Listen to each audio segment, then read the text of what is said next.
Do you feel like you need a sign or permission to leave a bad relationship? I'm going to share a little story and hopefully it will give you that answer.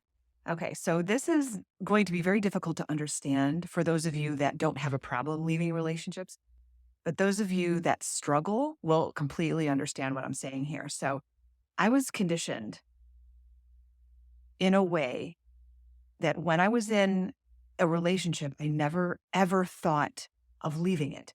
It didn't matter if it was good or bad, awful. The thought of getting out of it never even crossed my mind. So if you take, for example, two of the longest relationships I've had, regardless of what was going on, leaving wasn't part of the equation. It just it just wasn't.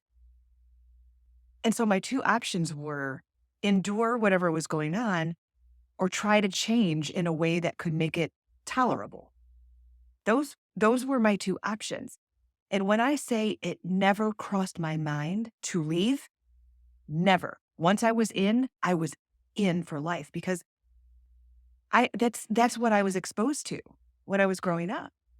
It was like, you know, a lot of the women around me, it was like you when you're married, you get married and you establish, the home, the kids, the car, the job, and this is what you do. It doesn't matter you if you don't like the person. It doesn't matter if it's abusive. It doesn't matter if you wake up every day and you just have that undercurrent of unhappiness and hopelessness.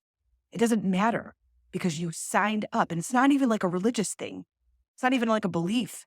It's just a conditioning that there are no other options. Once you sign up for this, this is it. So make it work. And I remember, talking to my mom and I said, well, and I said to her, have you ever been happy?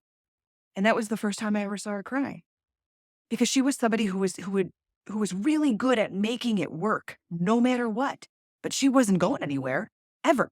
That was never going to happen. It wasn't in that generation. But our generation now, the door is open to leave. But many of us are still stuck because it doesn't cross our minds to leave. And two of the longest relationships I've had, I was in that situation. And literally each time someone like an outsider came to me and said, it's just not working. You can leave, right? And I remember going,